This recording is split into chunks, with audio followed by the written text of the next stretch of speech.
Halo, salam sejahtera Malaysia. Selamat datang ke channel Phelps Lifestyle. Terima kasih kerana terus setia dan bersama di dalam channel ini. Tuan-tuan, baru-baru ini gempar seluruh Malaysia bercakap tentang isu ataupun berkaitan dengan kes GISBH. Dan yang terkini, saudara-saudara, ada satu pendedahan terbaru berkaitan dengan dana yang terlalu banyak, dana jutaan ringgit, yang bagi saya ini adalah satu dana besar. Pendedahan ini pasti mengejutkan ramai dalam satu perkongsian video daripada Sinar Harian. 23 harta GISBH bernilai RM52.4 juta dikesan di luar negara. Tuan-tuan, bagi saya ini pasti satu pendedahan yang mengejutkan. Mengejutkan ramai kepimpinan politik, termasuk Anwar Ibrahim sebagai Perdana Menteri, termasuk Muhyiddin Yassin, Hadi Awang, Tun Mahathir, dan semua kepimpinan politik. Perkongsian ini, Polis Diraja Malaysia PDRM telah memperoleh maklumat berkaitan 23 harta milik GISB Holdings Sendirian Berhad di luar negara yang melibatkan 10 negara dengan anggaran nilai RM52 juta lebih. 10 buah negara itu terdiri daripada negara yang berada di rantau Asia Tenggara, Timur Tengah, dan Eropah. Pengarah Jabatan Siasatan Jenayah JSJ Bukit Aman, Datuk Seri Muhammad Shuhaili Muhammad Zain berkata, pihaknya masih menunggu pengesahan harta tersebut dari negara yang terlibat bagi tindakan lanjut pembekuan dan penyitaan di bawah Akta 613. Kita masih mengumpul maklumat daripada pihak berkuasa luar negara berkaitan aset-aset GISBH yang berada di luar negara. Sebelum ini kita mendengar tangkapan berlaku dan berkaitan dengan kes GISBH. Namun terkini pula pihak berkuasa luar negara masih mengumpul mereka. PDRM masih mengumpul maklumat daripada pihak berkuasa luar negara. Dan ini adalah berkaitan dengan aset GISBH yang berada di luar negara. Tindakan susulan kita adalah melakukan pembekuan dan penyitaan di bawah Akta 613, termasuk bekerjasama dengan agensi-agensi berkaitan, katanya dalam sidang akbar. Muhammad Shuhaili berkata, pihaknya menggunakan pendekatan melalui polis antarabangsa Interpol dan pihak berkuasa negara terlibat. Kita telah mendapat maklum balas daripada rakan sekerja pihak berkuasa yang memaklumkan ada 3 premis telah berhenti operasi. Papan tanda premis itu juga telah diturunkan, malah tingkap juga telah ditutup dengan plastik hitam. Bagi saya, saudara-saudara, ini adalah satu pendedahan mengejutkan. Beliau juga berkata, setakat ini PDRM telah melaksanakan pembekuan pelbagai harta di bawah Seksyen 44 dalam kurungan 1 Akta Pencegahan Pengubahan Wang Haram, Pencegahan Pembiayaan Keganasan dan Hasil daripada Aktiviti Haram, AMLATF PUAA 2001 Akta 613 berjumlah RM17 juta.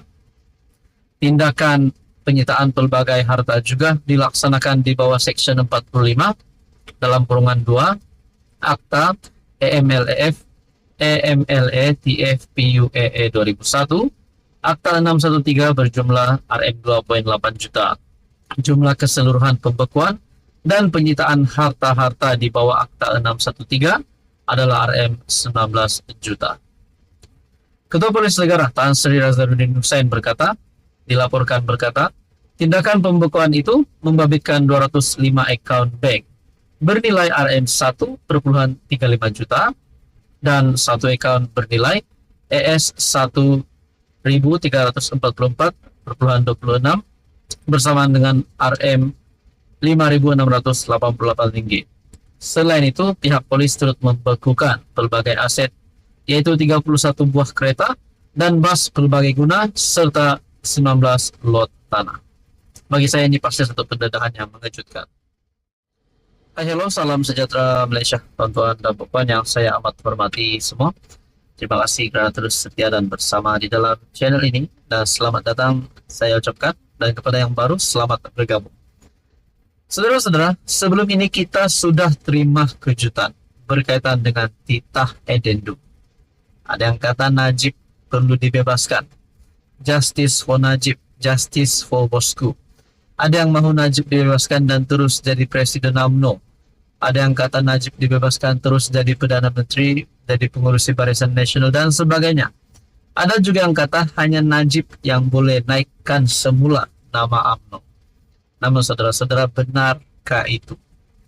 Tuan-tuan Bapak yang amat dihormati, berkaitan dengan titah edendum, sudah pasti penyokong-penyokong Najib dan yang mahu Najib bebas, sudah pasti mereka mahu Najib dibebaskan hari ini. Najib dibebaskan dalam masa terdekat ini, esok, lusa, minggu depan. Kalau boleh, mereka nak Najib bebaskan juga hari ini. Saudara-saudara, ini satu keputusan ataupun satu berita terkini dikongsikan melalui Malaysia Kini berkaitan dengan titah edendum. Peguam Najib gesa teliti kesahihan dokumen di media sosial. Seorang anggota pasukan undang-undang Najib Razak menggesa kerajaan meneliti kewujudan dokumen yang dikatakan sebagai titah edendum berhubung pengampunan diraja yang membolehkan bekas Perdana Menteri itu menjalani baki hukuman penjara 6 tahun di bawah tahanan rumah. Bercakap kepada Malaysia Kini, Muhammad Farhan Muhammad Syafi berkata, ini susulan penemuan di media sosial tentang apa yang didakwa sebagai sebahagian daripada titah edendum. Sukar untuk kami mengesahkan kesahihan dokumen itu pada peringkat ini, kerana apa yang kami lihat adalah gambar yang tersebar di media sosial. Namun, kini lebih daripada sebelumnya, kerajaan harus terlebih dahulu mengesahkan atau menafikan kewujudan edendum itu yang sehingga kini telah disambut dengan senyap yang meragukan walaupun ada gesaan berkali-kali untuk menjawab. Katanya ketika dihubungi, Najib mula-mula mendakwa wujudnya titah edendum itu dalam permohonan semakan kehakiman yang difailkan di Mahkamah Tinggi KL pada 1 April yang sejak itu telah ditolak dan dalam rayuan. Menurut salinan permohonan semakan kehakiman, Najib mendakwa yang di Pertuan Agong telah mengeluarkan titah edendum pada 29 Januari, hari yang sama dengan perintah pengampunan separa. Bekas Menteri Kewangan itu memohon perintah mahkamah untuk memaksa Menteri Dalam Negeri, Peguam Negara, Lembaga Pengampunan, Kerajaan Persekutuan dan beberapa responden lain untuk mengesahkan dakwaan titah edendum ini dalam pengampunan diraja yang mengurangkan separuh hukuman penjara 12 tahun berhubung kes rasuah SRC International berjumlah 42 juta. Persoalannya, adakah Najib akan terima pengampunan dalam masa yang terdekat ataupun pengampunan penuh dalam masa yang terdekat ataupun akan ditahan sebagai tahanan rumah dalam masa yang terdekat. Walaupun ada kata Najib tak kritikal kerana hari ini beliau sebagai banduan di dalam penjara dan bukan pun sebagai ahli parlimen, bukan pun sebagai yang memegang jawatan tertinggi dalam politik. Menurut anda apa yang akan berlaku? Terima kasih kerana menonton video ini.